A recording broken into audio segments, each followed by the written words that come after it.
Baik ya, Bismillahirrahmanirrahim. Kita mulai. Assalamualaikum warahmatullahi wabarakatuh. Assalamualaikum warahmatullahi Alhamdulillah, hamdan wa syukranillah, kita siang hari ini bisa kembali bertemu walaupun via virtual, namun berharap tidak mengurangi makna, substansi, dan arti dari pertemuan kita pada siang hari ini. Baik ya, sebagaimana informasi, ini menurut perhitungannya Mas Barata pertemuan ke-8 gitu.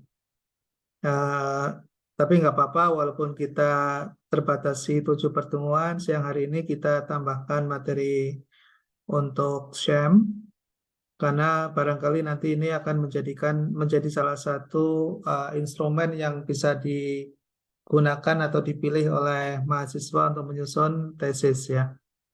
Nanti sekaligus juga saya coba lihatkan salah satu analisis dengan menggunakan SHAM, yang kebetulan saya gunakan juga untuk disertasi saya untuk menyelesaikan S3 di UIN Syarif Hidayatullah Jakarta. Jadi mungkin ada sedikit contoh yang relevan, barangkali nanti rekan-rekan mahasiswa ada yang mulai untuk memikirkan proposal riset tesisnya. Baik, kita sebelumnya kemarin sudah bahas tentang path analysis ya, sudah mendapatkan sedikit gambaran dan barangkali juga sudah ada yang mulai mencoba, dan juga latihan dengan menggunakan SPSS juga sudah kita coba ya, walaupun mungkin tidak sempurna tapi minimal kita sudah pernah menjadi user experience ya, punya pengalaman sebagai pengguna dari program salah satu program statistik SPSS yang lebih familiar digunakan oleh banyak para peneliti. Kita sebelumnya sudah menjelaskan tentang analisis jalur atau yang sering disebut dengan path analysis. Analisis jalur ini menjelaskan hubungan ya antara satu variabel dengan variabel yang lain, yang kita sebut sebelumnya dengan istilah variabel bebas dan variabel terikat gitu ya. Jadi bagaimana satu variabel mempengaruhi variabel yang lain. Kemudian dalam analisis jalur kita juga perlu menggambarkan ya secara diagramatik ya dalam struktur hubungan kausalitas antara variabel bebas dengan variabel terikatnya. Mungkin kalau di dalam kita pelajari sebelumnya ya, kita sudah mempelajari tentang korelasi ya, hubungan. Kalau hubungan itu kita bisa jelaskan dengan menggunakan R ya, coefficient korelasi atau korelasi atau correlation ya, singkatannya R. Nah, itu bisa kita gunakan untuk mengetahui bagaimana korelasi atau hubungan antara satu variabel dengan variabel yang lain. Tapi sifatnya dua arah ya. Kalau korelasi itu seperti yang kita sudah jelaskan sebelumnya, sifatnya dua arah. Artinya belum terlihat arahnya ke kanan atau ke kiri gitu ya. Hubungannya plus atau minus ya, belum terlihat ya, belum terlihat. Seperti yang sudah kita jelaskan sebelumnya bahwa untuk mengetahui arah atau hubungan antara satu variabel dengan variabel yang lain itu berpengaruh atau tidak, maka kita gunakan regresi ya. Kalau kita sudah menggunakan regression, maka kita akan bisa mendapatkan arah. Jadi koefisien korelasinya akan terlihat di situ minus atau plus gitu ya. Kalau di situ hubungan plus, maka menunjukkan hubungan yang searah, artinya variabel bebas akan memengaruhi linier dengan variabel terikatnya. Jadi, kalau misalnya kita mendapati suatu analisis, lalu kemudian kita temukan koefisien korelasinya terdeskripsi atau ternotasi plus, maka artinya kalau variabel bebasnya itu meningkat, maka variabel terikatnya akan ikut terdorong meningkat gitu ya. Atau sebaliknya, kalau misalnya di situ variabel bebasnya mengalami penurunan, maka variabel terikatnya juga akan turun, gitu ya. Itu namanya hubungan positif. Jadi hubungan positif itu bukan berarti selalu naik, gitu ya. Artinya bahwa kalau yang satu naik, maka yang lain akan ikut naik, terdorong naik, gitu ya. Begitupun sebaliknya, ketika variabel bebas mengalami penurunan, maka variabel terikat akan ikut turun. Itu yang namanya notasi plus ya dalam regresi, ya dalam regression. Oke, lalu kemudian kemarin kita juga sudah jelaskan tentang path analysis ya. Nah, kalau di dalam path analysis kita sudah mengetahui bahwa arah atau hubungan antara satu variabel dengan variabel yang lain, selain kita bisa mengetahui apakah variabel satu berpengaruh terhadap variabel yang lain, kita juga bisa mendapatkan informasi bahwa variabel bisa berpengaruh secara langsung, ada yang tidak berpengaruh secara langsung atau tidak langsung, gitu ya. Saya kira juga sudah sempat kita jelaskan ya di dalam pertemuan sebelumnya gitu. Sebagai sebuah gambaran bahwa pengaruh langsung dalam suatu hubungan antara satu variabel dengan variabel yang lain itu akan menunjukkan bahwa variabel tersebut memiliki dampak terhadap variabel terikatnya tanpa melalui suatu perantara, ya, tanpa melalui suatu intervening.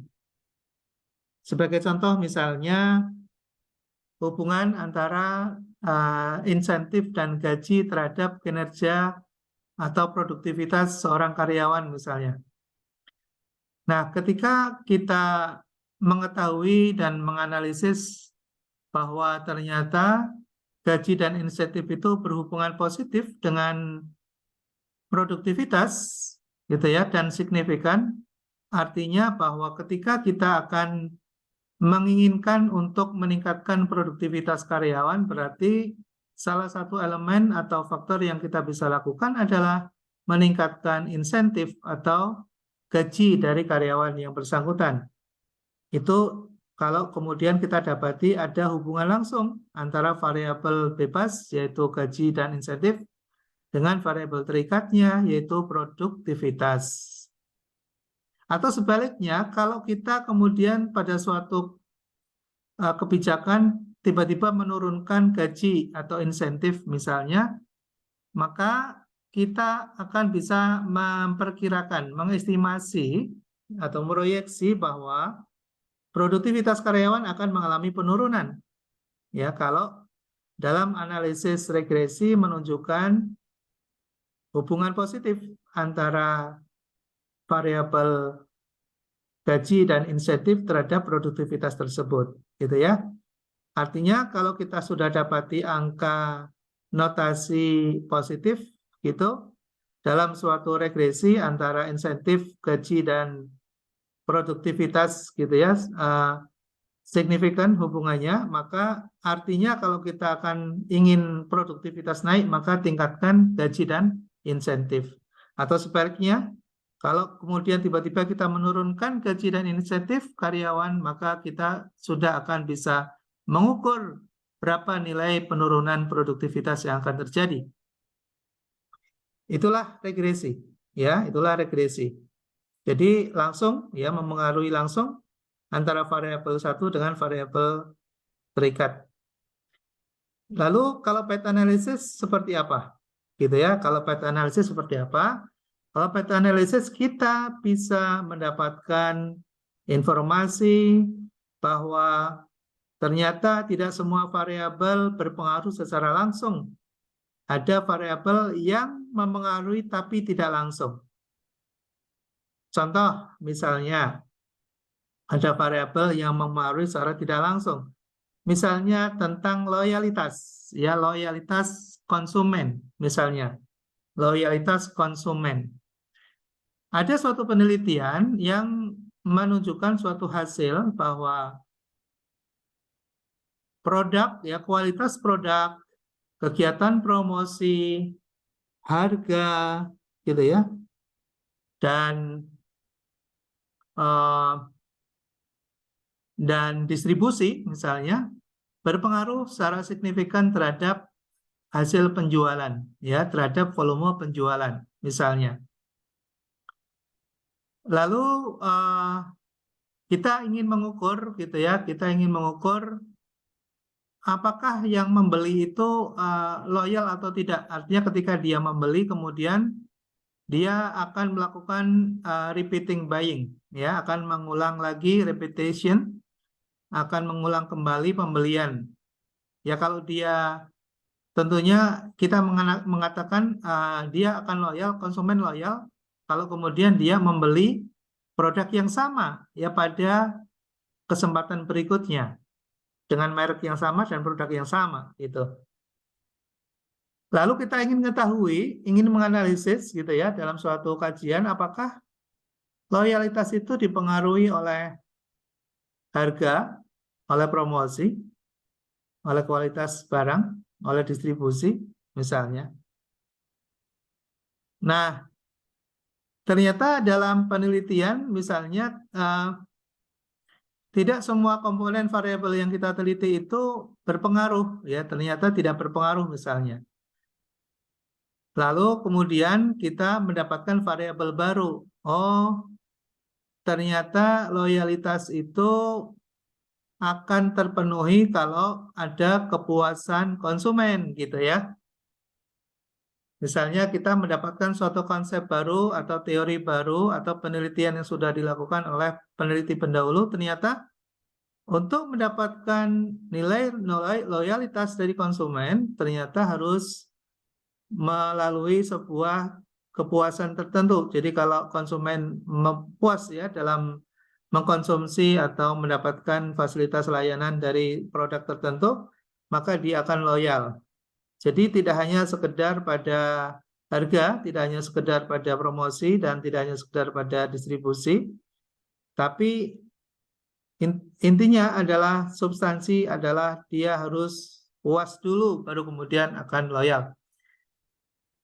Tapi kepuasan itu sulit untuk diukur di awal, gitu ya.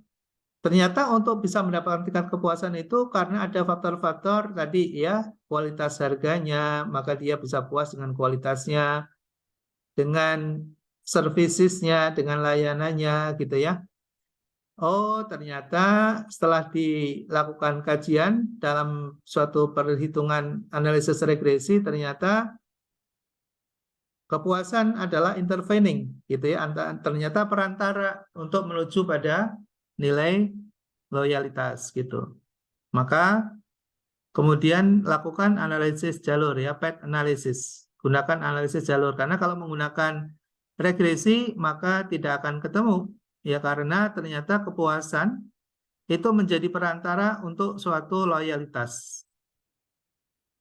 Oke, yang mudah-mudahan ada gambaran ya bedanya antara korelasi, regresi gitu ya dengan path analysis ya. Oke ya, sampai di sini dulu. Ada yang mau ditanyakan? Atau sambil saya cek ya, apakah suara saya terdengar? Halo? Terdengar, Terdengar, Pak. Pak. Jelas, Izin Pak. bertanya. Oke, makasih. Terdengar, Prof. Makasih. Ini mohon maaf ya, saya nggak lihat yang hadir karena saya pakai slideshow. Jadi mungkin saya akan cek ya dengan bertanya gitu. Oke, sementara sampai di sini dulu. Ada yang mau ditanyakan perbedaan antara korelasi, regresi dengan analisis jalur? Ada yang mau ditanyakan? Izin bertanya, Pak. Silakan Mbak Indiarti. Iya, Pak. Kalau misalnya suatu penelitian itu caranya untuk tahu ini lebih cocok pakai regresi, ini lebih cocok pakai PET, atau ini cocok lebih ke SEM itu seperti apa ya, Pak? Karena kan maksudnya kita nggak bisa coba-coba dulu atau memang dari awal harus sudah menentukan seperti itu, Pak. Terima kasih. Terima kasih Mbak Indiarti. Ini pertanyaan yang sangat bagus dan saya kira juga mungkin akan dialami oleh para peneliti pemula ya, karena mungkin belum terbiasa dengan memilih dalam menggunakan suatu metode tertentu gitu atau suatu teknik tertentu gitu. Jadi untuk menentukan suatu alat analisis itu yang menjadi sumber atau dasar ya, dasar dalam penentuan yang pertama adalah menentukan tujuan terlebih dahulu ya. Jadi tujuan penelitian kita itu apa? Sampai sebatas mana gitu ya. Itu akan sangat berpengaruh terhadap teknik atau pendekatan yang kita mau gunakan. Misalnya kita hanya ingin mengetahui hubungan antara satu variabel dengan variabel yang lain misalnya, maka cukup dengan menggunakan korelasi saja, gitu ya.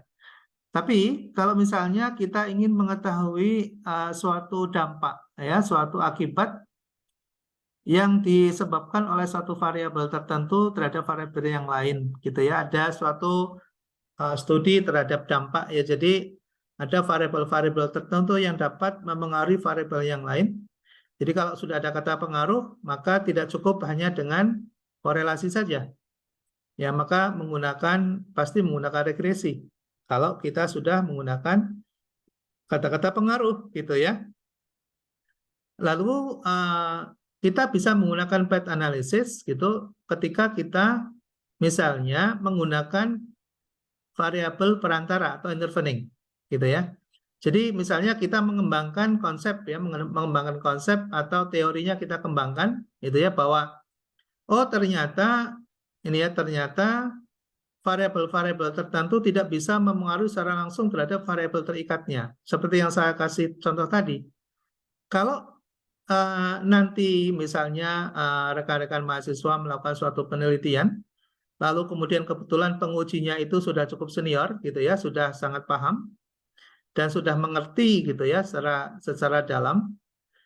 Nah, ketika kita melakukan analisis yang sebetulnya sudah diketahui bahwa suatu variabel itu tidak akan mungkin langsung berpengaruh terhadap variabel terikatnya, gitu, maka otomatis ya, automatically sulit untuk diterima. Itu pasti sulit diterima. Contoh tadi, ya contoh misalnya, contoh yang tadi saya contohkan, yang saya contohkan itu real ya, itu fakta, maksudnya konsep dan teorinya memang mendukung bahwa harga dulu waktu mahasiswa belum mempelajari tentang ada yang namanya dalam manajemen pemasaran itu ada teori yang kemudian berkembang ya, ada berkembang yang namanya teori relasensi marketing gitu. Di mana di situ disebutkan atau dijelaskan bahwa loyalitas itu tidak bisa langsung diproduksi oleh harga, ya tidak langsung bisa dipengaruhi oleh harga, gitu, oleh marketing mix ya, oleh harga, oleh promosi, oleh distribusi, oleh lokasi, oleh kualitas, tidak bisa langsung berpengaruh, gitu ya. Tapi loyalitas akan dipengaruhi oleh tingkat kepuasan. Ya, kalau orang puas, nah maka dia akan loyal tuh. Misalnya kita mungkin ada yang menggunakan shampoo gitu ya sejak mahasiswa sampai sekarang tidak berubah misalnya. Ya mohon maaf ya. Mungkin ada yang menggunakan misalnya Pantene atau Clear misalnya, atau menggunakan sampo Lifebuoy misalnya, atau menggunakan Salt and Soldier ya, NS gitu ya. Nah, itu mungkin dari dulu waktu pengalaman kuliah sampai sekarang nggak berubah tuh. Pakai itu terus ya. Mbak Indiarti pakai sampo apa, Mbak? Berubah nggak dari dulu sampai sekarang? Ya, kadang kalau lihat iklan gitu pengen coba, Pak. Kadang. Pengen coba gitu ya. Lalu setelah dicoba nggak puas, balik lagi yang ke lama ya. Ya, mungkin yang tadinya apa gitu cocok. Oh ya udah pakai yang tadinya aja gitu, Pak. Oh, iya gitulah. Sama saya kira saya juga begitu. Kadang saya masih apa namanya ikut terbius iklan, tapi hanya coba aja trial gitu ya, trial aja gitu. Ya. Ternyata rontok nih rambut gitu ya. Ternyata rontok nih rambut gitu. Jadi kita akan kembali. Jadi ternyata promosi itu tidak akan tidak langsung membangun loyalitas gitu ya. Yang bisa membangun loyalitas itu adalah kepuasan gitu. Nah, maka ada intervening namanya. Tapi kepuasan itu tidak bisa diproduksi secara langsung karena kepuasan itu dipengaruhi oleh tadi kualitas produknya gitu ya. Kemudian harganya cocok nih dengan kita gitu ya, dengan uang saku kita gitu ya. Nah, jadi variabel-variabel untuk bisa untuk mempengaruhi loyalitas itu tidak bisa langsung oleh iklan gitu ya, oleh harga gitu tidak bisa langsung, tapi lewat kepuasan. Nah, karena kita sudah tahu bahwa teori itu sudah muncul, maka ada yang namanya intervening ya, ada variabel intervening. Jadi ada variabel yang tidak langsung memengaruhi loyalitas itu. Maka kemudian kita akan menggunakan path analysis ya, kita nggak bisa gunakan regresi lagi gitu. Jadi teori itu berkembang ya, teori itu berkembang. Nah, kalau mohon maaf ya kalau kita teorinya nggak mengupdate gitu ya, kemudian mohon maaf ya kalau misalnya ada dosen yang tidak mau baca hasil penelitian gitu ya, atau tidak mengupdate keilmuannya gitu, ya mungkin tidak bermasalah sih ada mahasiswa menggunakan regresi langsung gitu ya. Tapi kalau kemudian kebetulan saja misalnya ketemu dengan dosen senior yang cukup memahami tentang topik-topik tertentu, hal itu sulit untuk diterima. Nah, itu yang menjadi kendala. Satu itu gitu ya. Kemudian yang kedua, kualitas penelitian akan berpengaruh terhadap kualitas penelitian. Makanya ada grading hypometrik ya kan, ada hypometrik terkait dengan grading perguruan tinggi, yang salah satunya adalah merupakan parameternya yang diambil dari hasil-hasil riset yang dikeluarkan oleh mahasiswa maupun oleh dosen sivitas akademik. Itu akan dinilai oleh ya para asesor internasional gitu ya. Makanya ada perguruan tinggi yang rankingnya bagus gitu ya, karena memang penelitiannya berkualitas gitu. Ya, hasil risetnya itu berkualitas gitu. Ada perguruan tinggi negeri juga gitu ya, tapi rendah gitu ya ratingnya gitu, karena hasil penelitiannya kurang berkualitas ya, dianggap kurang berkualitas. Nah, persoalan lulus atau tidak lulus, mungkin lulus saja sih ya kalau kita membuat suatu penelitian gitu ya untuk tesis gitu ya. Tapi akan berpengaruh nanti terhadap kualitas mahasiswanya gitu ya, kualitas terutama alma maternya gitu. Nah, makanya hal-hal yang mungkin berkaitan dengan bidang keilmuan tertentu, saya kira kita perlu update terus gitu ya, kita perlu update terus. Makanya kenapa saya bukan memaksakan diri ya, ya sekedar menginformasikan gitu, alat-alat analisis yang semestinya digunakan ya untuk suatu tujuan tertentu, untuk tujuan riset tertentu. Itu Mbak Indiarti. Jadi bedanya seperti itu. Jadi lebih kepada tujuan ya, tujuan riset kita. Ya kalau tujuannya itu hanya sekedar ingin mengetahui hubungan ya cukup dengan korelasi. Kalau kemudian kita ingin mengetahui tentang pengaruh satu variabel dengan variabel yang lain, maka butuh regresi, gitu ya. Kalau kita kemudian ingin mengetahui suatu hubungan variabel satu ke variabel lain melalui suatu variabel perantara atau intervening, maka kita gunakan path analysis. Gitu Mbak Indiarti, sudah cukup jelas? Iya Pak, mau nanya kalau untuk yang variabel intervening itu ditemukannya itu dari awal dugaan atau nanti kalau misalnya nih diregresi tapi kok masih kurang, atau memang dari awal itu intervening itu sudah ditentukan gitu Pak? Oh iya. Iya. Makanya di situ kita butuh ada namanya literatur review, ya butuh yang namanya landasan teori. Apa sih literatur review itu? Ya, ketika kita akan melakukan suatu kajian terhadap topik tertentu, kita harus melihat penelitian sebelumnya, gitu ya. Kita harus melihat penelitian sebelumnya sebanyak-banyaknya yang kita bisa mampu dan kita bisa. Dan sekarang tidak selalu sulit ya untuk menarik judul-judul atau topik-topik tertentu sesuai dengan judul yang kita inginkan. Lalu kemudian kita bisa lihat ya hasil penelitian terakhir gitu ya. Hasil penelitian terakhir dari berbagai artikel yang ada di jurnal yang bereputasi ya seperti apa gitu ya, seperti apa. Nah, itu bisa menjadi rujukan. Jadi kita tidak perlu melakukan penelitian apa kan aja namanya basic research ya untuk menemukan konsep dan teori. Jadi sebetulnya ketika kita ingin menentukan suatu variabel tertentu itu harus ada namanya pra-research ya. Pra-research. Makanya dalam proposal itu kalau dulu pengalaman saya sebelumnya itu sebelum membuat proposal kita riset dulu. Gitu ya, kita riset dulu. Riset apa? Literatur. Ya, riset literatur. Jadi ada namanya kajian pustaka. Nah, kajian pustaka itu kita melakukan studi melalui berbagai hasil penelitian sebelumnya gitu untuk menemukan variabel-variabel yang sudah diteliti oleh para peneliti lain dan hasilnya seperti apa gitu. Nah, dari situlah yang kemudian menjadi dasar pemikiran untuk menentukan suatu judul yang kita mau buat. Jadi jangan membuat judul karena persepsi kita sendiri. Ya, ini untuk Mas ini juga ya untuk Mas Barata. Mas Sakti itu tadi tanya itu, saya buat judul begini Pak Bagio, gini, oke, gitu ya. Kita belum melihat judulnya dulu ya benar atau salah. Yang ingin kita tanyakan adalah sudah memahami tentang konsepnya atau belum, tentang konstruknya, gitu ya.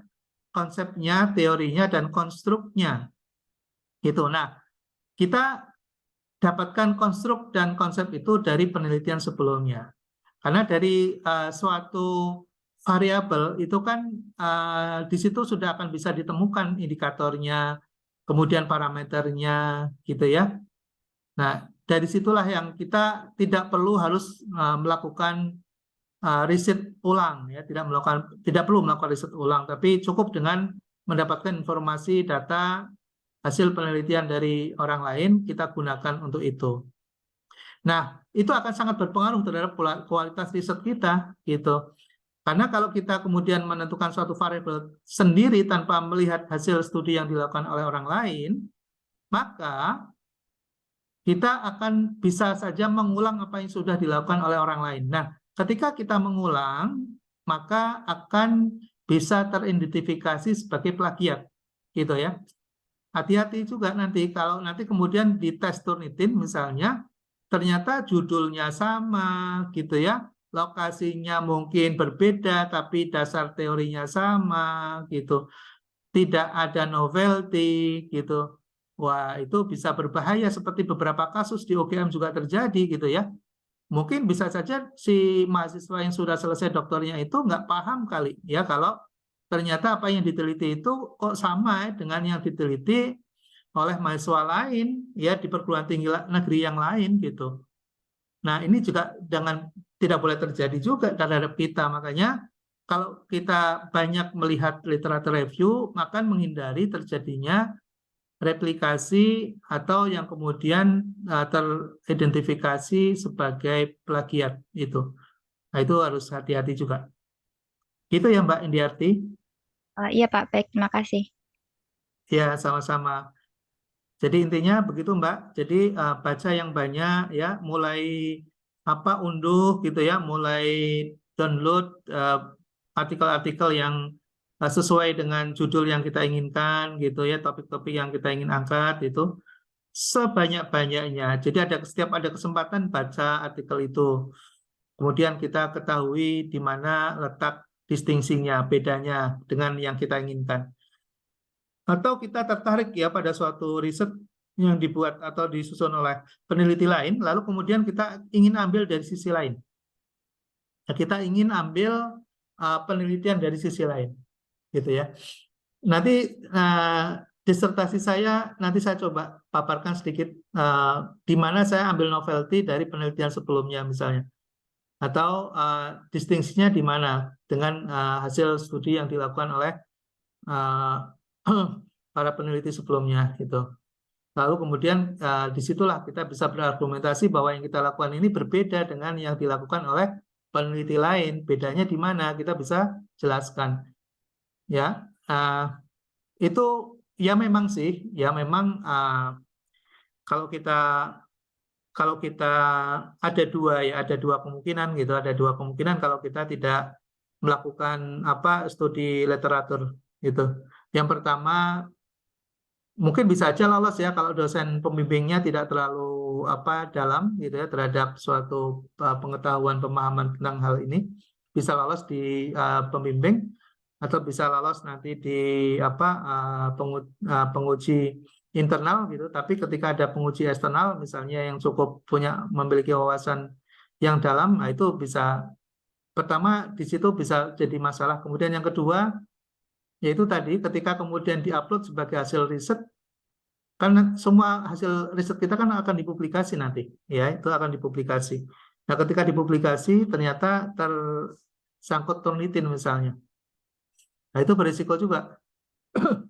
Jadi risikonya ada dua. Risiko yang ketiga kalau nanti misalnya sudah masuk ke repo ya, ke repository, repository ternyata di repository itu kan nanti akan terkoneksi tuh di Turnitin, ya akan akan bisa terkoneksi dan terkoreksi. Kalau ternyata sama judulnya, apalagi judulnya sama, itu bisa udah langsung tuh akan take out ya. Wah, bisa hilang nanti dari repo. Nah, dari repo. Nah, kalau hilang berarti artinya riset kita tidak diakui. Itu masih lumayan bagus ya, hanya hilang gitu. Ya risikonya paling gelar master kita nanti harus diturunkan gitu. Karena kita tidak diakui ada penyelesaian studi akhirnya. Nah, yang lebih parah lagi kalau ada gugatan, itu yang seperti terjadi di UGM itu yang saya cerita tadi. Muncul gugatan, ya gugatan dari pihak lain karena ternyata judul yang sama sudah dibuat oleh mahasiswa lain dan sudah terpublikasi terlebih dahulu. Itu risiko yang paling berat yang terakhir tadi. Jadi ada pasti gelar master kita akan diturunkan, kemudian yang kedua ada gugatan. Nah, gugatan perdata itu berisiko sangat tinggi. Nah, apalagi ke depan dengan adanya orang pintar banyak, apalagi orang hukum lebih banyak gitu ya, pekerjaan mungkin akan semakin sulit. Kemudian sudah ada artificial intelligence, ada AI gitu ya, yang bisa digunakan untuk telusur dengan sangat cepat dan mudah. Maka hal-hal yang sifatnya adalah duplikasi akan berisiko tinggi. Itu sih hanya sekedar mengingatkan aja. Oke ya Mbak Indiati, sudah cukup panjang nih silakannya.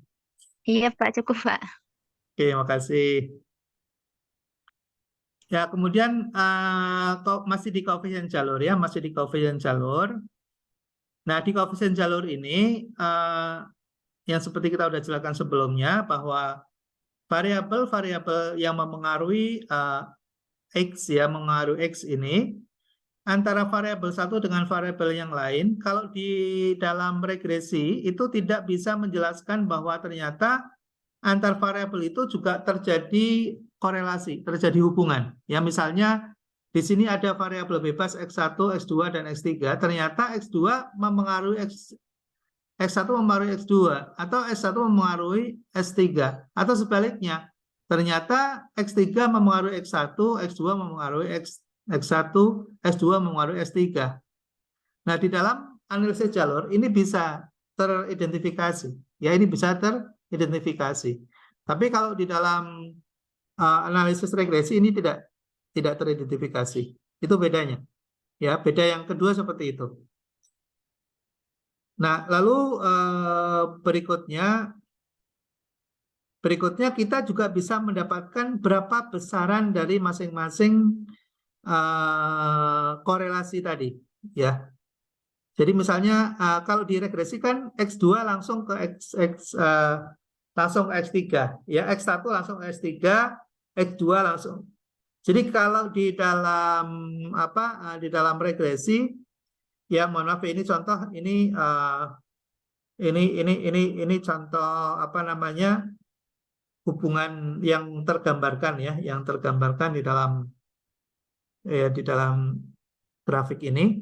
Jadi masing-masing bisa dihitung. Jadi antara X1 dengan X3 gitu koefisiennya berapa gitu ya. Rho-nya berapa. Kemudian ini R-nya berapa, ini rho-nya berapa. Itu bisa bisa teridentifikasi di dalam di dalam analisis jalur. Nah, sekarang SHAM. Yang kita akan jelaskan pada siang hari ini sebetulnya adalah SHAM. SHAM itu pengembangan lebih lanjut dari path analysis. Jadi pengembangan dari path analysis. Pada model persamaan struktural atau SHAM, hubungan kausalitas antar variabel eksogen dengan endogen dapat ditentukan secara lebih lengkap. Jadi dalam SHAM ini nanti masing-masing variabel itu terlihat sangat dimensional sekali, dan kalau dulu waktu kita belajar regresi itu kan Y-nya kan cuma satu. Ya, Y-nya kan satu ya, Mas Toat ya. Halo, Mas Toat, masih monitor? Iya, Pak. Oke, Mas Toat masih ingat waktu kita belajar regresi, Y-nya satu atau lebih dari satu? Y-nya? Satu, Pak. Satu ya. Contohnya apa, Oke. Mas? Boleh kasih contoh? Contoh Yang X1 apa, eh, X2 apa, ada biar misalnya contoh aja, contoh. yang kemarin yang kinerja ya, Pak. Boleh, boleh, boleh. Contoh bebas. Hanya untuk remind aja. Oke. Eh, Kinerja dipengaruhi oleh insentif dan produktivitas dipengaruhi oleh insentif dan salary, Pak. Oke, good. Jadi produktivitasnya kan cuma satu ya, produktivitas gitu ya. Produktivitas gitu. Dipengaruhi oleh insentif dan salary, gaji gitu. Jadi katakanlah kalau kita kasih simbol gaji adalah X1, kemudian insentif adalah S2, dan produktivitasnya adalah Y. Nah, Y-nya itu selalu satu. Di dalam regresi kalau kita lihat dimanapun selalu satu. Nggak mungkin lebih dari satu. Begitu ya, Mas Taat ya? Iya, Pak.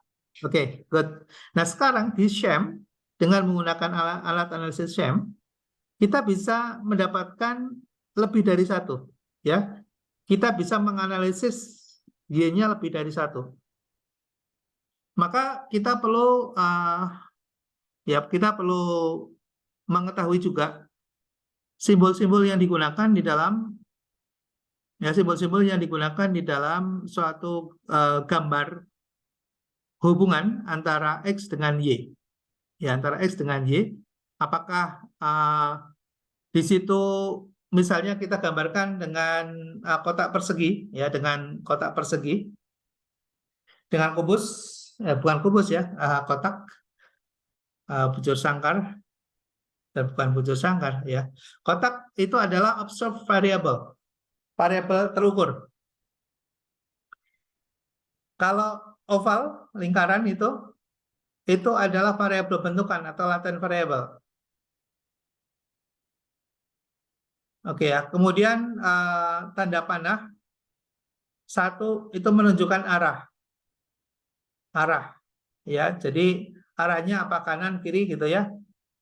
Kemudian kalau simbolnya dua arah gitu, maka itu menunjukkan adanya korelasi ya, menunjukkan adanya korelasi. Kalau yang panah itu adalah merupakan regresi. Ya, hubungan pengaruh satu variabel terhadap variabel yang lain. Jadi kalau pengaruh itu pasti satu arah ya.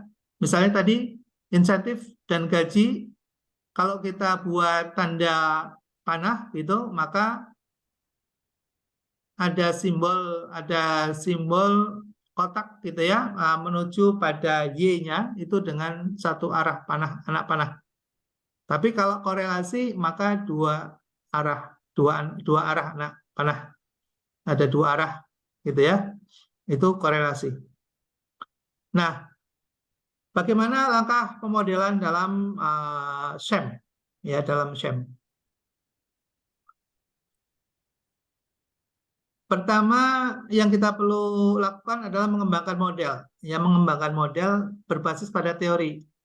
Jadi kita harus memahami terhadap teori ya, untuk menemukan suatu konsep dan konstruk gitu ya. Nah, kemudian yang kedua mengembangkan path diagram untuk melihat hubungan antara variabel satu dengan variabel yang lainnya. lalu mengkonversi path analysis ke dalam persamaan struktural. Jadi mengkonversi path diagram ke dalam serangkaian persamaan struktural. Lalu kemudian pemilihan metrik input dan technical estimate atas model yang dibangun. Kita membuat metrik input, lalu kemudian menilai problem, mengevaluasi model, dan menginterpretasikan.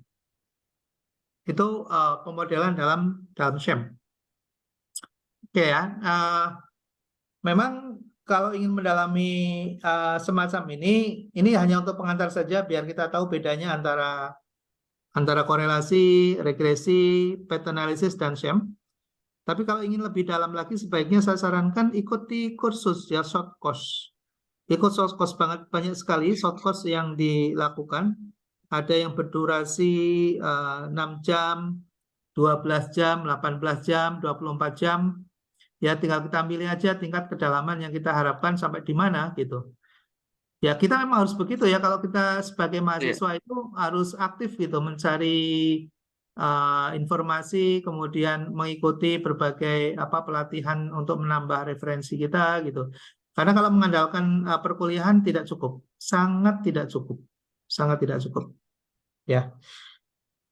Oke, saya lanjutkan dulu ya. Ini sebagai pengantar, ya sebagai pengantar. Nah, ini pengembangan model nih. Ini pengembangan model berbasis pada teori. Ya, misalnya gini, ada budaya organisasi. Budaya organisasi itu apa sih budaya organisasi itu? Oh, ternyata indikator-indikator dari suatu budaya adalah misinya, adaptasinya, konsistensinya, dan keterlibatan. Ya, di sini diketemukan nih. Kemudian kepemimpinan, leadership ya. Kepemimpinan transformasional itu indikatornya adalah stimulasi intelektual, pengaruh individu, motivasi inspiratif, pertimbangan individual. Oke ya, ini contoh dari suatu teori yang kemudian diturunkan di transformasi dalam suatu model. Lalu pengembangan karir itu lewat jalur individu, jalur organisasi maupun jalur mentor. Ya, ini sebetulnya manfaat juga loh kalau kita belajar gini, ya, karena nanti kita akan bisa mendapatkan insight. Jadi misalnya kita ingin berkembang karirnya gitu ya, maka kita bisa lewat jalur individu, yaitu membangun self kompetensi ya, membangun kompetensi diri. Kemudian lewat jalur organisasi gitu ya, makanya ada yang aktif ya waktu mahasiswa di HMI misalnya, atau di PMI misalnya, atau aktif di GMKI misalnya gitu ya. Itu sebenarnya untuk membangun jalur karir ya, selain juga membangun pastinya ada suatu ideologi ya yang memang sangat berpengaruh terhadap struktur berpikir ya dari masyarakat kita. Nah, kita kalau ingin masuk dalam karir ya di dalam suatu organisasi atau perusahaan, itu tidak bisa lepas tuh dari ketiga ini ya, dari jalur individu, self kompetensi, kemudian jalur organisasi, kemudian jalur mentor. Nah, jalur mentor itu juga penting gitu ya. Misalnya kita misalnya Mas Toat ya, kenapa sih bisa masuk ke LPDP? Nah, nanti bisa dilihat tuh dari ketiga itu. Lewat self kompetensi, ataukah lewat organisasi, ataukah lewat suatu mentor. Ada mentor yang bawa gitu ya. Nah, pertanyaannya boleh atau nggak boleh? Itu hal yang sudah diakui ya dalam konteks akademik. Jadi nggak usah khawatir dan takut juga. Oh, saya di sana karena saya dibantu oleh X misalnya ya, di bawah, nggak masalah gitu.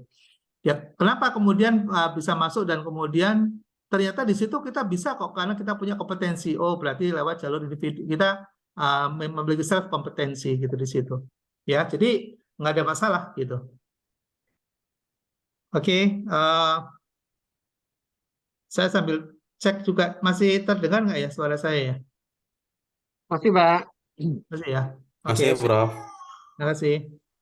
Komitmen organisasional. Nah, di sini kalau di analisis regresi kita kan hanya satu saja yang kita tentukan bahwa misalnya ini ketiga ini ya, budaya, kepemimpinan, kemudian pengembangan karir itu berpengaruh terhadap komitmen organisasi, misalnya, atau terhadap kinerja organisasi. Ya, bahwa kinerja tadi kan kita waktu bicara tentang analisis regresi, kita hanya menentukan satu saja yang dipengaruhi apa? Misalnya kinerja. Ya, misalnya kinerja. Tapi di dalam pengembangan structural equation model ini kita bisa punya lebih dari satu. Ini contohnya, ada dua, Y, ini ada Y, ini juga ada Y, gitu. Nah, bisa jadi Y yang di atas itu memengaruhi Y yang di bawah. Ternyata komitmen organisasional itu juga membangun atau membantu kinerja organisasi, gitu. Ya, jadi analisisnya adalah ketiga ini bisa langsung ke kinerja, bisa langsung berpengaruh terhadap komitmen, dan komitmen bisa berpengaruh terhadap kinerja. Itu. Nah, kita nggak akan bisa membuat suatu model seperti ini kalau kita tidak memiliki teori yang cukup. Jadi kita harus punya teori yang cukup untuk membangun suatu konstruk seperti ini. Nah, pengembangan PET diagram ya, lalu kemudian kalau kita sudah mengetahui seperti ini, gitu ya. Lalu berdasarkan dari landasan teori, kita akan bisa membangun PET ya, diagram jalurnya. Diagram jalurnya seperti apa? Seperti ini, kelihatan nih, ya. Jadi yang tadi di sini, yang tadi X1, X2, X3 ini 1, X2 ini kemudian diturunkan ya, diturunkan. Kemudian kita lihat jalurnya seperti ini, ya. Jadi ada X1, X2, X3 semua diturunkan. Ya, kemudian ini adalah budaya organisasi, ini adalah budor. Ini S1 ini adalah budor, ya, budor itu dipengaruhi oleh ini, variabelnya adalah S1, S2, S3, S4. Kemudian ada kepemimpinan transformasional, itu di indikatornya ada X3, S4, ya, dan seterusnya. Lalu kemudian ada pengembangan karir, itu ada variabel-variabel parameternya atau indikatornya adalah ini. Nah, lalu kemudian kita membuat suatu hipotesis bahwa budor memengaruhi ini, budaya organisasi memengaruhi dari kepemimpinan, kepemimpinan akan memengaruhi terhadap pengembangan karir. Dan pengembangan karir ini juga bisa berpengaruh terhadap budaya organisasi. Jadi saling berpengaruh. Tapi kita akan lihat nanti apakah betul ini memengaruhi ini memengaruhi ini memengaruhi ini, dan seterusnya. Nanti dari hasil SEM itu akan kelihatan satu persatu, akan kelihatan semuanya. Ya. Nah, kemudian ini berpengaruh terhadap tadi ya, kinerja organisasi, dan akan memengaruhi terhadap komitmen organisasional, ya. KOMOR, ya, komitmen organisasional. Nah, komitmen ini akan berpengaruh terhadap kinerja. Nah, ini variabelnya apa namanya? Ini variabel, kemudian indikatornya sudah ketemu. Indikatornya ini juga sudah ketemu, ya, karena ini sudah menjadi suatu hipotesis. Nah, dari sini kemudian diturunkan nanti ke dalam persamaan. Ya, ke dalam persamaan. Ini kan membangun konstruk, ini namanya. Ini membangun konstruk atau model. Ini membangun konstruk atau model. Lalu kemudian diturunkan ke dalam persamaan. Nih, persamaan. Ya, keterlibatan kita menggunakan ini simbolnya, ya, konsistensi ini simbolnya, dibuat simbol. Lalu kemudian komitmen organisasi adalah merupakan kontribusi dari fungsi budor, fungsi ketrans, dan fungsi pekar. Gitu ya, bahwa komitmen organisasi itu dipengaruhi oleh budaya, ya, oleh ketrans, kemudian juga oleh pekar, ya, pengembangan karir. Nah, lalu kemudian setelah itu kita membuat matriks, ya, membuat matriks yang akan kemudian kita nilai nanti, ya, itu Nah, kita cara menilainya bagaimana? Kita cara menilainya adalah dengan menggunakan Ya, kita akan mengevaluasi dengan menggunakan teknik evaluasi. Teknik evaluasi itu banyak. Antara lain menggunakan goodness or fit, ya, goodness or fit. Nih, goodness or fit. Nah, goodness or fit ini ada di dalam SPSS. Ya, ini semua kita bisa jalankan lewat SPSS, jadi nggak usah khawatir. Walaupun ada program tersendiri di SEM ini menggunakan PLS, tapi menggunakan SPSS juga bisa. Oke ya, nah asumsi-asumsi yang nanti perlu dipenuhi adalah sampel yang akan kita gunakan, kemudian normalitas dan linearitas, kemudian kemungkinan adanya outlier yang ekstrim. Jadi kalau nanti ada data-data yang outlier atau pencilan atau data yang tidak normal, itu kita keluarkan. Ya, kemungkinan terjadinya multi-call atau multicollinearitas dan singularitas. Ini nanti bisa dites untuk kita pastikan bahwa datanya semua bisa digunakan. Jadi sebelum kita menggunakan analisis uji fit dulu, namanya goodness of fit index.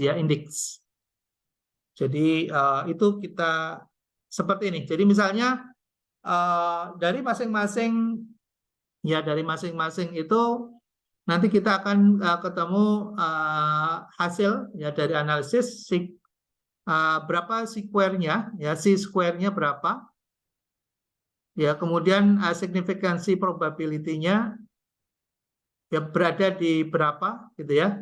Nanti kita akan bandingkan antara hasil hitung dengan yang ada di dalam tabel, gitu ya. Nah, cara hitungnya gimana? Itu nanti seperti ini, tabel goodness of fit index-nya itu nanti akan dibandingkan hasil dari output analisis SPSS tadi, gitu ya, kita bisa bandingkan satu persatu, ya seperti ini. Ada harus lebih besar, kalau lebih kecil berarti tidak goodness, gitu ya, tidak fit. Jadi kita ambil yang fit. Makanya awalnya bisa banyak seperti itu, tapi kemudian kita akan mendapati hanya beberapa variabel yang sudah fit ada, yang good and fit, ya sudah bisa kita gunakan. Jadi tidak semuanya bisa kita gunakan. Oke ya, lalu kemudian terakhir adalah menginterpretasi. Kalau sudah fit modelnya, baru kemudian kita analisis dan kemudian kita bisa modified ya sesuai dengan hasil akhirnya. Saya kira demikian, sedikit pengantar bedanya antara korelasi, regresi, path analysis, dan sham. Sampai di sini dulu, ada yang mau ditanyakan? Silakan. Mas Toat, Mas Barata, Izin Mbak tanya, Maya. Prof. Silakan Mas Sakti. Jadi kalau X1, X2, X3 itu dari 3X itu hanya satu yang punya korelasi langsung dengan Y, sedangkan X1 dan X2-nya tidak punya korelasi langsung selama ini yang di dalam landasan teori.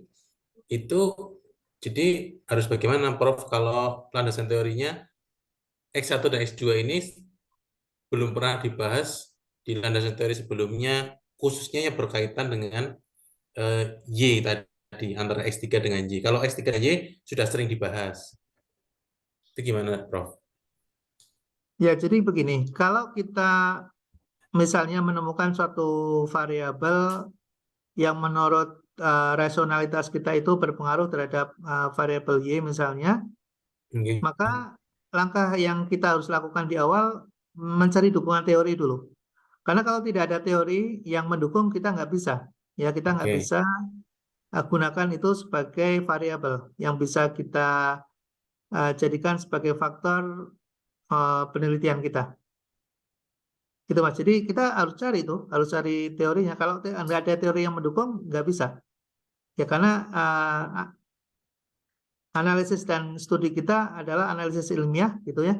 Nah, karena analisis ilmiah harus memenuhi beberapa kaidah, gitu. Nah, antara lain kaidah dalam studi ilmiah atau karya ilmiah adalah menggunakan literatur. Baik. yang bukan literatur.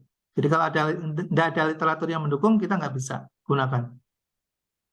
Kalau ada misalnya cuma 3 aja bisa dipakai, Prof. Ya, sepanjang ada, dan kemudian keberadaannya itu diakui secara ilmiah. Maksudnya gini, bukan tulisan acakadul ya, maksudnya yang tidak jelas tidak jelas telusurnya gitu ya. Misalnya hanya berita di media atau hanya tulisan di news atau di Ya, majalah gitu ya, itu nggak bisa.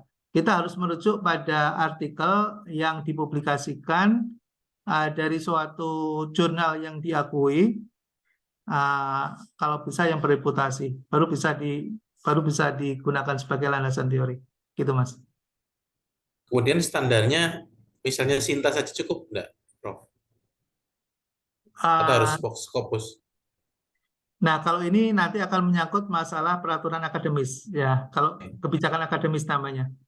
Nah, tadi akan menyangkut kepada kualitas dari perguruan tinggi yang bersangkutan. Oh, Kalau baik, Prof. perguruan tingginya, mohon maaf ya, misalnya sekelas UGM gitu, dia mensyaratkan nanti hasil dari studi akhirnya berupa disertasi dan tesis itu harus terpublikasi di Sinta 2 misalnya, maka Oke. minimal dia harus merujuk pada Sinta 2 itu. Oh, baik.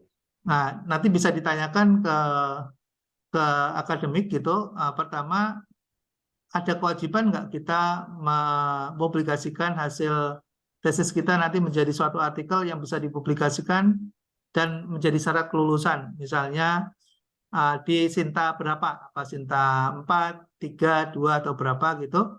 Nah, di situ nanti menjadi standar tuh, standar rujukan. Kita nggak bisa misalnya mau muat di Sinta 2, kok kita merujuk ke Sinta 4 misalnya. Baik. Itu menjadi kebijakan kampus nanti ditanyakan Mas. Siap. Oke, matur nuwun, Prof. Ye, sami-sami. Silakan ada yang lain mungkin.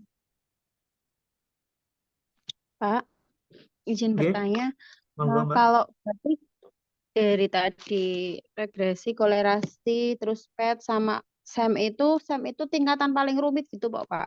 Berarti jika tidak bisa menggunakan yang ketiga tadi, baru bisa menggunakan SEM seperti itu Pak maksudnya. Oke, Mbak Maya. Jadi seperti yang saya sampaikan tadi, Mbak, tergantung pada tujuan. Kalau tujuannya sederhana, gitu ya, hanya ingin mengetahui hubungan, gitu ya, antara satu variabel dengan variabel yang lain, cukup dengan korelasi. Jadi tujuan sangat menentukan pendekatan yang akan digunakan atau teknik analisis yang akan digunakan. Kalau tujuannya ingin mengetahui pengaruh atau dampak dari satu variabel ke variabel yang lain, maka gunakan regresi. Gitu ya. Kalau kemudian kita ingin mengetahui tujuannya adalah ingin melakukan analisis variabel antara atau intervening, maka kita gunakan PET analysis. Kalau kita ingin mengetahui faktor-faktor dimensional dalam suatu konstruk atau hubungan, maka gunakan SEM. Gitu Mbak, jadi tergantung tujuannya. Nah, itu juga nanti akan menjadi kebijakan kampus sebetulnya. Contoh misalnya di beberapa perguruan tinggi negeri yang terkemuka misalnya sudah tidak lagi menerima analisis regresi, minimal PET, baik di tingkat S1, S2 maupun S3. Tapi kalau perguruan tingginya belum terlalu matang, gitu, nah itu akan sangat terpengaruh. Jadi bisa aja dia menurunkan, oh regresi masih bisa, misalnya gitu. Kalau di beberapa PTN, ya PTN non Kemenak yang saya ketahui ini mungkin bisa salah, itu minimal udah analisis jalur ya, minimal analisis jalur. Ya termasuk di kampus saya di kampus bisnis itu minimal saya wajibkan menggunakan PET analisis. Regresi sudah nggak diterima lagi sebagai tesis, ya sebagai tesis. Itu kembali kepada kebijakan kampus. Gitu Mbak Maya. Baik Pak, terima kasih.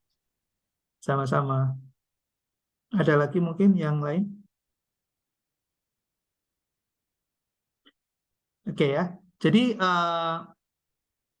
mohon maaf juga bukan berarti kemudian kalau kita menggunakan regresi misalnya lalu kita merasa bahwa kualitas riset kita dianggap rendah gitu ya. Saya kira enggak juga gitu ya. Saya kira enggak juga. Nanti akan sangat tergantung kepada novelty-nya ya, di sisi mana kita menemukan variabel baru misalnya, atau sebuah pendalaman misalnya, atau sebuah special case misalnya yang sangat berbeda dengan hasil penelitian sebelumnya misalnya. Jadi itu juga saya kira akan menjadi pertimbangan gitu ya. Oke, ada pertanyaan yang lain? Kalau nggak ada, saya coba kenalkan sedikit ya dari penelitian saya yang menjadi monograf, ya menjadi monograf. Jadi penelitian saya itu menggunakan kual-kuan. Jadi kalau di UIN, ya di UIN Syarif Hidayatullah, terutama untuk yang ngambil ekonomi Islam, ya ekonomi syariah, EKIS, itu pendekatannya harus dua, kualitatif dan kuantitatif. Gitu. Makanya saya punya 2 buku dari disertasi saya ini karena saya gunakan pendekatan kualitatif dan kuantitatif. Gitu. Nah, yang monograf ini adalah yang pendekatan kuantitatif yang saya buat. Nah, karena kita punya kewajiban untuk mempublish ya. Jadi harus jadi buku dan harus jadi artikel. Gitu ya. Jadi artikel harus publish di Scopus. Nah, ini dalam bahasa Indonesia. Ya, ini yang dalam bahasa Indonesia. Nah, kalau kita lihat di sini, contohnya di sini, ini hampir sama pendekatan kuantitatif yang saya gunakan di dalam disertasi saya. Jadi yang pertama latar belakang, permasalahan, kajian, dan penelitian sebelumnya. Nah, itu selalu ada tuh kajian dan penelitian sebelumnya ya, atau literatur review, karena kita akan menggunakan sebagai dasar dari penentuan variabel-variabelnya itu. Nah, kemudian tujuan itu akan berpengaruh terhadap terhadap pendekatan yang akan kita gunakan. Lalu kemudian metodologinya. Nah, ini akan berpengaruh terhadap metodologi. Jadi tujuan penelitian akan berpengaruh terhadap metodologi yang akan digunakan. Nah, di sini saya membuat langkah-langkah dari mulai menentukan jenis penelitiannya, kemudian data yang diperlukan, tahapan penelitiannya, populasi yang kita akan jadikan sebagai responden, tahapan surveinya nanti bagaimana gitu. Pengumpulan datanya nanti seperti apa. Lalu ada definisi istilah karena biar tidak terjadi misperception, pengujian instrumen, populasi, penelitiannya kita harus jelaskan. Kemudian teknik pengambilan sampelnya seperti apa, metode analisisnya menggunakan alat analisis apa. Nah, ini seperti itu, gitulah. Kemudian dalam menyusun suatu konstruk harus menjelaskan variabel-variabel yang kita akan analisis, misalnya variabel pembiayaan, kemudian ada 4 variabel yang sebelumnya di dalam analisis kualitatif itu variabelnya puluhan, ya banyak banget. Tapi dari pra-riset kemudian ditemukan hanya 4. Nah, dari 4 ini pun nanti akan ketemu dengan menggunakan sham hanya beberapa variabel aja yang signifikan. Oke ya, nanti ini seperti inilah, ini pembahasan konseptualisasi modelnya nanti dijelaskan gitu ya. Analisis yang nanti sudah kita ketemukan dari variabel itu. Ya, ini kebetulan juga di sini hasil analisisnya saya juga lampirkan, jadi cukup lengkap. Jadi bisa untuk contoh, ya untuk contoh. Nah, ini kajian, nah ini kajian penelitian sebelumnya. Ini di dalam analisis kualitatif ini diuraikan secara panjang lebar ya. Tapi di dalam analisis kuantitatif kita simpulkan sederhana. Ya misalnya bahwa penelitian sebelumnya gitu yang diteliti oleh siapa, lalu dia punya kesimpulan apa, itu dicantumkan di sini. Ya. Misalnya ada 2 kesimpulan ya. Ada 2 kesimpulan penting. Nah, lalu kemudian kita temukan di sini ada sebuah lag ya. Lag di mana ada suatu ruang yang kosong yang tidak diteliti oleh orang lain gitu. Sebelumnya peneliti yang sangat terkenal namanya Sebel, orang Jerman, dia meneliti PMT di Indonesia dan kemudian dia membuat sebuah metrik seperti ini. Nah, dia tidak meneliti yang di bawah, yang sebelah kanan diteliti oleh Ubaidullah. Sedangkan yang di tengah itu diteliti oleh Sebel. Nah, yang bawah masyarakat sangat miskin itu tidak masuk ya sasaran baik oleh Sebel maupun oleh Ubaidullah. Nah, di sini saya ingin nanti mengisi di sini nanti ada yang kita isi novelty-nya nanti ada di sini. Nah, kita bisa tunjukkan nanti kepada penguji gitu ya bahwa novelty kita di mana gitu dari hasil penelitian sebelumnya. Lalu kemudian riset oleh Widianto, oleh Abdul Ghaffar. Kita dapatkan kemudian tesis yang ditulis oleh yang lain juga, misalnya dia membuat suatu kesimpulan hasilnya bahwa yang namanya keuangan syariah itu minus riba gitu ya. Dia mengatakan begitu. Jadi kalau bank konvensional itu ingin disyariahkan gitu ya, cukup dengan menghilangkan bunganya saja gitu, maka akan menjadi syariah dengan sendirinya. Itu ada pendapat kedua seperti itu. Nah, lalu saya punya novelty, tidak cukup dengan itu gitu. Harus dengan produk-produknya, harus dikembangkan dengan produk-produknya. Harus diubah produk-produknya. Nah, kemudian saya buktikan ya. Saya buktikan ya. Saya kembangkan modelnya gitu. Saya kembangkan modelnya. Ini teknik pengumpulan, nanti bisa dibaca lah ya. Ini satu gambaran bagaimana menyusun dengan pendekatan kuantitatif. Kalau yang kualitatif itu jadi buku sendiri. Ada 1 buku, ya sudah jadi 1 buku. Ini yang kuantitatif. Tapi saya kira karena ini ekonometrik, jadi lebih tepat membaca ini aja dulu ya, membaca ini. Ini validitas konstruksinya juga, cara ngujinya gimana, reliability-nya gimana, itu ada ya. Kemudian penentuan untuk kriterianya kita juga buat. Nah, populasi sampelnya saya seluruh Indonesia. Ya, populasi sampelnya banyak banget.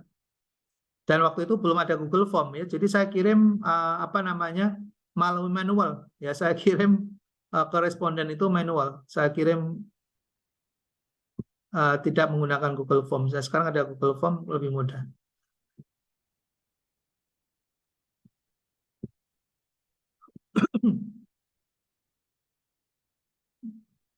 Nah, ini menjelaskan variabel-variabelnya.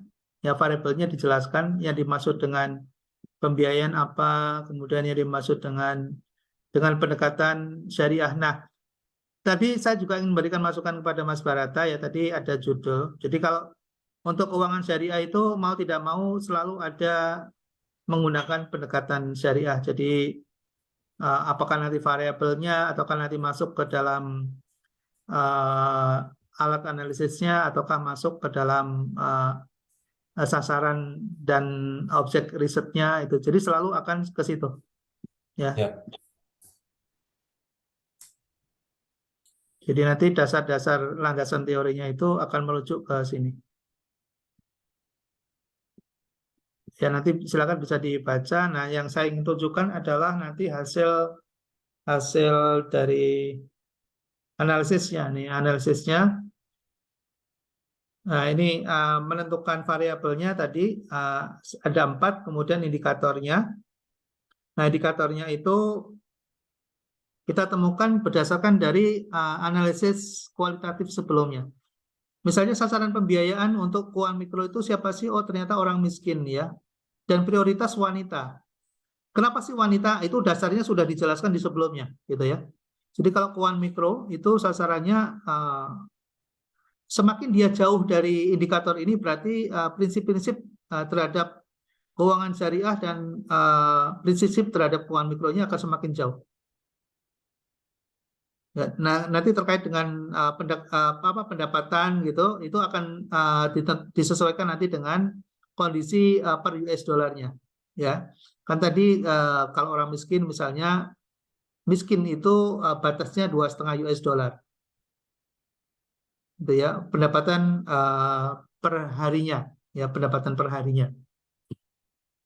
Nah, ini contoh seperti ini, dan ini setelah diuji cobakan di beberapa tempat ternyata signifikan. Nanti hasil dari hasil dari disertasi saya ini bentuk konsep modulnya. Ya, jadi X1, X2, X3 berpengaruh terhadap Y1, Y2, ya Y1 ini salah nih ya. Harusnya Y1, Y2, Y3 dan Y4. Bukan Y1 semuanya. Y1, Y2, Y3. Ini konsep modelnya seperti ini. Nah, itu konsep modelnya. Jadi berpengaruh terhadap kinerja, ya. Sasaran, tujuan, akad, jaminan itu akan berpengaruh terhadap kinerja. Nah, ini nanti akan muncul suatu kuadran. Nah, ini temuan saya. Temuan dari disertasi saya itu menemukan suatu kuadran. Ya, ini kuadrannya nanti saya lihatkan. Jadi kuadran 1, 2, 3, dan 4. Ini menarik. Ini kalau Mas Toat mau melanjutkan penelitian saya ini juga bisa. Karena kan Siapa? sudah punya banyak calon responden. Bisa diteliti, Mas. Bisa diteliti sebetulnya ini LKMS atau BMT ini sebetulnya komplain nggak sih dengan prinsip-prinsip syariah gitu ya. Jadi kalau ada BMT semakin tidak mau membiayai orang miskin itu semakin jauh dari prinsip syariah, Mas. Serius. Ada kecenderungan BMT semakin besar, dia semakin tidak mau membiayai yang mikro-mikro itu. Betul nggak, Mas Taat? Iya, Pak. Itulah. Dihindari, Pak. Iya, jadi prinsip bisnisnya lebih ke depan dibandingkan dengan prinsip syariahnya. Nah, hasil dari studi saya, Mas Toat, ya, hasil dari studi saya itu dari seluruh BMT yang kita, saya itu ada model matrix namanya, diagram portofolio kepatuhan. Jadi yang benar-benar syariah dan komplain terhadap keuangan mikro, itu kalau dia ada di kuadran 1, yang pojok kanan atas lembaga keuangan mikro Islam. Itu posisi ideal. Kalau dia nanti masuk ke samping kirinya di kuadran 2, dia sebetulnya bukan syariah, tapi dia tempelin aja namanya syariah begitu. Ya, itu bisa kita deteksi, Mas Toat. Jadi ada KSPPS misalnya atau disebut BMT, tapi sebetulnya bukan, ya syariahnya nggak ada gitu. Brandnya aja ya, Pak ya. Brandnya saja. Nah, ini instrumen saya itu bisa digunakan, Mas, untuk mengetahui itu. Dan itu udah teruji. Saya udah diuji oleh Prof. Amin Aziz almarhum dari Pinbook, diuji oleh Prof. Dawam Raharjo, diuji oleh guru besar UI menantunya Bung Hatta, siapa namanya, Muti Hatta, suaminya Muti Hatta, Iya, Pak. Sri Edi Suasono. Edi Suasono, Pak. Ya, kenal ya, Prof. Edi Suasono. Yeah. Terus oleh Prof. Satu lagi dari UIN, Rektor UMJ tadinya, Prof. Jamaluddin. Ya. Jadi secara kuantitatif udah teruji, Mas. Secara kuantitatif, secara konsep dan teori juga udah teruji.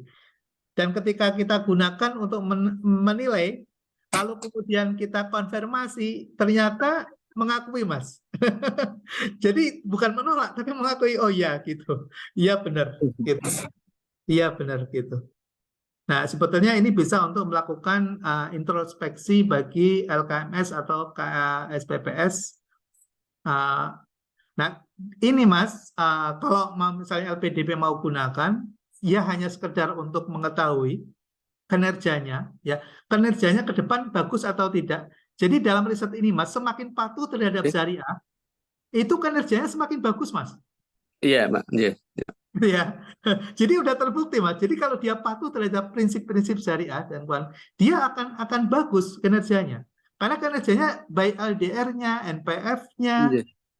gitu ya. Itu tadi yang Y1, Y2, Y3 dan Y4-nya itu akan bagus gitu. Nah, ini Mas hasilnya, ya hasilnya ini.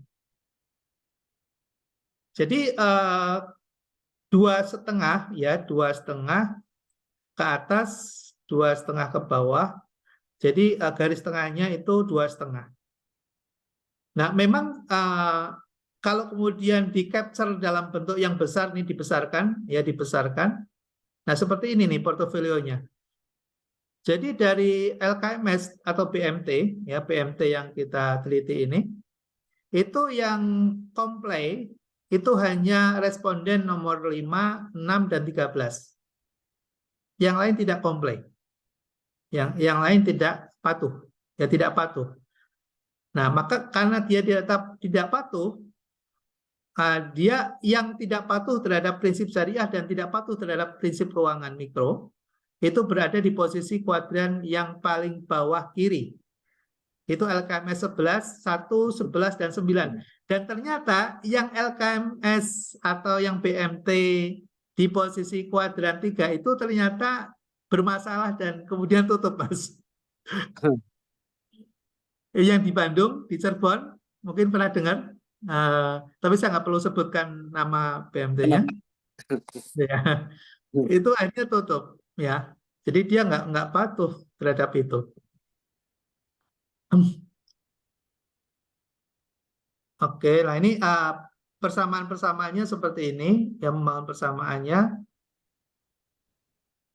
Ini persamaan-persamaannya. Nah, kemudian hasilnya, ya hasilnya seperti kita menulis hasil di regresi sama, ya. Tapi kita harus menjelaskan satu-satu. Bedanya di situ. Kalau di regresi itu Y saja sama dengan bla bla bla bla. Kalau ini Y1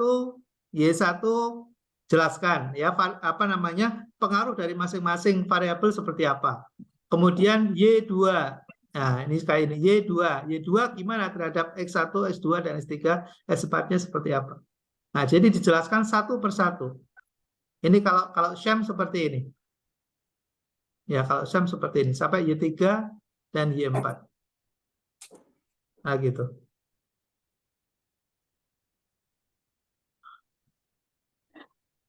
Oke. Nah, nanti bisa dilihat contoh analisisnya ya di bawah saya lampirkan nih lengkap ya termasuk istilah-istilah yang digunakan, kemudian textbook yang digunakan. Nah, ini textbook ini juga kalau misalnya kebetulan ada yang mau meneliti tentang LKM, tentang lembaga keuangan mikro, apakah itu KSPPS atau BMT gitu. Nah, ini rujukan-rujukan saya ini bisa dicontoh nih, bisa diambil. Ya, bisa diambil, kemudian di search aja pakai hash bisa atau pakai aplikasi pakai Mendeley juga bisa gitu.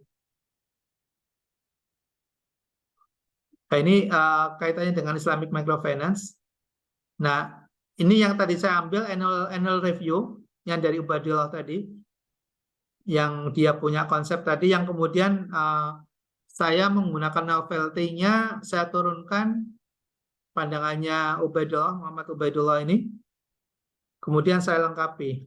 Ya, saya lengkapi dengan prinsip keuangan mikro, yang tadinya hanya prinsip syariah, kemudian saya tambahkan prinsip keuangan mikro.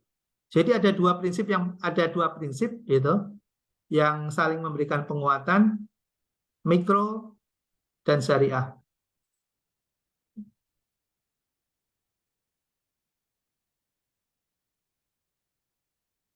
Oke ya, saya kira demikian. Terima kasih. Hanya tambahan saja, kita sudah sampai pada akhir pertemuan dan pertemuan berikutnya kita siapkan untuk ujian mid semester. Nanti ada 2 soal ya, soal pilihan saya akan siapkan tetap untuk menguji mengetahui tingkat pemahaman ya. Kemudian soal kasus saya gunakan yang agak sederhana. Mudah-mudahan bisa diselesaikan dengan baik. Oke, terima kasih atas perhatiannya dan sudah melebihi dari waktu ya karena harusnya sampai jam 14 lebih 10. Oke, terima kasih. Mohon maaf. Terima kasih atas waktunya. Matur nuwun. Selamat menjalankan ibadah puasa. Semoga tuntas sampai akhir dengan selamat. Amin. Amin. Amin. Amin, Pak. Terima Terima kasih. Makasih Pak. Terima kasih semuanya. Matur nuwun, Prof. Warahmatullahi wabarakatuh. Wabarakatuh. Saya ini dok dimunculkan semuanya. Saya mau capture untuk absensi. Oke, berarti semua hadir ya. Ada Mas Wildan, Mbak Indiarti, Mas Kurniawan. Boleh dibuka nggak nih fotonya? Kameranya. Mas Barata yang nggak bisa ya? Lagi Iya, Prof. saya nggak bisa, Prof. Mas Prof Dimas belum. bisa, Mas Wildan. Mas Wildan bagus banget ya fotonya ya. Mbak Airum, Mbak Iva, Mbak Indiarti, Mas Daniarso. Boleh dibuka dong Mbak Indiarti, Mas Indra. Oke. Mbak Maya, Mas Dimas, Mas Ilham. Mas Dimas ada, Mas Dimas, Mbak Iva. Ji. Boleh dibuka Mas kameranya sebentar. Oh, di absen. Makasih. Mas Dimas ada 2 ya. Mbak Iva, halo. Mbak Iva. Oh, ada 2 ya. Mbak Iva, ini yang hadir namanya Tok atau ada Mbak Ivanya nih yang hadir? Ketiduran kali Pak. Mbak Nurul. 5 orang Padang itu Pak. Mbak Nurul hadir? Iya, Pak. Oke, boleh dibuka kameranya. Oke ya, saya hitung sampai 3 ya. 1, 2, 3. Oke, terima kasih. Assalamualaikum Makasih. Waalaikumsalam. warahmatullahi wabarakatuh. Matur nuwun, Prof. Nuhun. Wabarakatuh.